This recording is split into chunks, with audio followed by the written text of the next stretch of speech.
కూడా మున్నేరు వాగు గతంలో ఖమ్మం మొత్తం కూడా మున్నేరు వాగుతో ఇదే పోయిన ఏడాది ఇదే రోజున కొంత ఉద్రిక్తమైన పరిస్థితి నెలకొంది.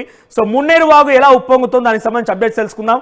ఖమ్మం నుంచి ఉదయ్ సిద్ధంగా ఉన్నారు. ఉదయ్, సో అక్కడ ఖమ్మంలో మున్నేరు వాగు పరిస్థితి ఏంటి, ఏ రకంగా ఫ్లోటింగ్ ఉంది, ఎటువంటి అప్డేట్స్ ఉంది దానిపైన? ఎస్ మనోజ్, బంగాళాఖాతంలో ఏర్పడిన ఉపరితల ఆవర్తన ద్రోణి కారణంగా తెలంగాణ వ్యాప్తంగా విస్తృతంగా వర్షాలు అయితే కురుస్తున్నాయి. ఉమ్మడి ఖమ్మం జిల్లా వ్యాప్తంగా గడిచిన 48 గంటలుగా ఎడతెరిపి లేని వర్షం అయితే కురుస్తుందని చెప్పుకోవాలి. ప్రధానంగా ఛత్తీస్గఢ్ లో కురుస్తున్నటువంటి భారీ వర్షాల వల్ల కూడా అక్కడ భద్రాచలం వద్ద తాలిపేరు ప్రాజెక్టుకు భారీగా వరద ఉధృతి చెందుతుంది. ఇప్పటికే ఇన్ఫ్లో 56,000 క్యూసెక్లు ఉంది, అవుట్ఫ్లో కూడా 53,000 క్యూసెక్లు ఉంది. ప్రస్తుతం భద్రాచలం వద్ద ఈ రోజు ఉదయానికి నీటి మట్టం 30 అడుగుల వరకు చేరింది. అయితే ఖమ్మం నగరాన్ని ఆనుకొని ప్రవహిస్తున్నటువంటి మున్నేరు కూడా క్రమంగా ఉధృత రూపం దాల్సింది. మీరు ఆర్టీవీ స్క్రీన్ పై కూడా ఎక్స్క్లూజివ్ గా చూపించే ప్రయత్నం చేయండి. స్పష్టంగా ప్రస్తుతం ఉధృతంగా ప్రవహిస్తున్నటువంటి మున్నేరు పర్వాలు మనం చూస్తున్నాం. ప్రధానంగా ఉమ్మడి వరంగల్ జిల్లా వ్యాప్తంగా విస్తారంగా వర్షాలు కురవడంతో ఖమ్మం నగరాన్ని ఆనుకొని ప్రవహిస్తున్నటువంటి మున్నేరుకు భారీ ఎత్తున వరద గురించి చేరుతున్నటువంటి పరిస్థితి కనిపిస్తుంది. చప్టా పై నుంచి కూడా ఉప్పొంగి ప్రవహిస్తుంది. మరోవైపు గణేష్ నిమజ్జనానికి సంబంధించి పెద్ద ఎత్తున ప్రభుత్వం కూడా అప్రమత్తమైందని చెప్పుకోవాలి. ఎందుకంటే ఇళ్లలో పూజ చేసుకున్నటువంటి గణపతులకు పెద్ద ఎత్తున నిమజ్జనం కూడా మొదటి రోజు నుంచి నిర్వహిస్తారు. ప్రస్తుతం అటువంటి పరిస్థితుల నేపథ్యంలోనే ఎక్కువగా ప్రమాదాలు సంభవించే అవకాశం అయితే కనిపిస్తుంది.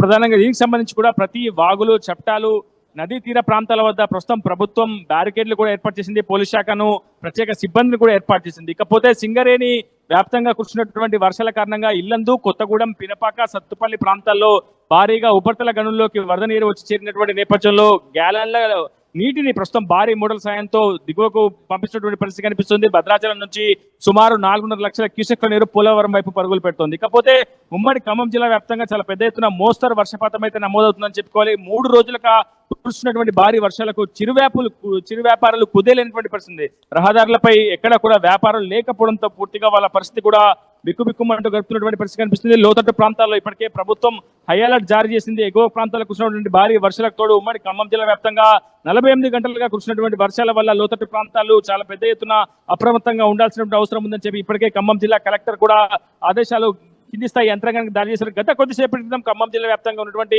ప్రభుత్వ, ప్రైవేట్, ఎయిడెడ్ విద్యా సంస్థలన్నిటికీ కూడా సెలవు మంజూరు చేశారు ఖమ్మం జిల్లా కలెక్టర్ అనుదీప్ దిర్శెట్టి.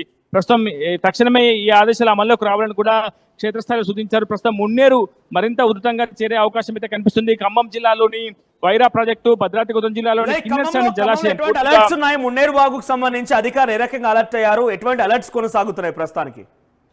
మరో 5 గంటల్లో చాలా పెద్ద ఎత్తున వర్షపాతం కురిసే అవకాశం ఉందని వాతావరణ శాఖ ఇప్పటికే హెచ్చరికలు జారీ చేసింది. ఉమ్మడి ఖమ్మం జిల్లా వ్యాప్తంగా కూడా భారీ వర్షపాతం నమోదయ్యే అవకాశం ఉంది. ఇకపోతే ఫ్లాష్ ఫ్లడ్ అలర్ట్ కూడా భద్రాద్రి కొత్తగూడెం జిల్లాకు జారీ చేశారు. అకస్మాత్తుగా భారీగా వర్షాలు కురిసే అవకాశం ఉన్నటువంటి నేపథ్యంలో ప్రభుత్వ యంత్రాంగం అంతా కూడా అప్రమత్తంగా ఉండాలని సూచించారు. ఇప్పటికే ఖమ్మం, కొత్తగూడెం జిల్లా కలెక్టరేట్ లో కంట్రోల్ రూమ్ కూడా ఏర్పాటు చేశారు. అత్యవసర సర్వీస్ నెంబర్లను కూడా ఇప్పటికే అందుబాటులోకి తీసుకొచ్చారు. క్షేత్రస్థాయి సిబ్బంది అంతా కూడా అప్రమత్తంగా ఉండాలని ప్రభుత్వం ఆదేశించింది. విపత్తు నిర్వహణ శాఖ మంత్రి పొంగులేటి శ్రీనివాసరెడ్డి స్వయంగా ఖమ్మం జిల్లా కలెక్టర్ తో పాటు భద్రాద్రి కొత్తగూడెం జిల్లా కలెక్టర్ తో కూడా మాట్లాడారు. చప్టాలు, వాగులు, వంతెనల వద్దకు సందర్శనలకు రానియకుండా పూర్తి స్థాయిలో అప్రమత్తంగా ఉండాల్సినటువంటి అవసరం ఉందని చెప్పి కూడా క్షేత్రస్థాయి యంత్రాంగాన్ని సూచించారు. మున్నేరు ఎగువ ప్రాంతం నుంచే భారీగా వరద పోటెత్తున్నటువంటి నేపథ్యంలో ఖమ్మం నగరం వద్ద భారీగా వరద నీరు చేరుతున్నటువంటి పరిస్థితి కనిపిస్తుంది. ఈ నేపథ్యంలో ఎగువ ప్రాంతాల్లో సీసీ కెమెరాలను ఏర్పాటు చేసి ఎప్పటికప్పుడు ఫ్లడ్ అలర్ట్ ను కూడా కింది స్థాయి లోతట్టు ప్రాంతాలకు అయితే జారీ చేసినటువంటి పరిస్థితి. మొత్తంగా ఉమ్మడి ఖమ్మం జిల్లా వ్యాప్తంగా భారీగా వర్షాలు అయితే కురుస్తున్నాయని చెప్పుకోవాలి. గడిచిన 48 గంటల కాలంగా ఎడతెరిపి లేని వర్షాలు కురుస్తున్నాయి. మరో 5 గంటల పాటు కుంభవృష్టి వానలు ఖమ్మం జిల్లాలో కురిసే అవకాశం ఉందని వాతావరణ శాఖ అయితే హెచ్చరికలు జారీ చేసిన నేపథ్యంలో ప్రభుత్వం సర్వసన్నద్ధమైంది. పారిశుద్ధ్య సేవలకు ఎక్కడ కూడా అంతరాయం కలగకుండా ముందస్తు ఏర్పాట్లు చేయాలని చెప్పి కూడా అధికార యంత్రాంగాన్ని సూచించింది. వైద్య ఆరోగ్య శాఖ అధికారులు కూడా ఎప్పటికప్పుడు క్షేత్రస్థాయిలో అందుబాటులో ఉండి గర్భిణులు కావచ్చు, ఇతరత్ర అత్యవసర చికిత్స అవసరమైనటువంటి నేపథ్యంలో లోతట్టు ప్రాంత వాసులు కావచ్చు, ఇతరత్ర నదీ తీర, వాగు తీర ప్రాంత వాసులకు ముందస్తుగా వైద్య సేవలు అందించేందుకు అంబులెన్స్ సిద్ధం చేసుకోవాలని కూడా ప్రభుత్వం ఆలోచించింది. ఇకపోతే గణేష్ మండపాల వద్ద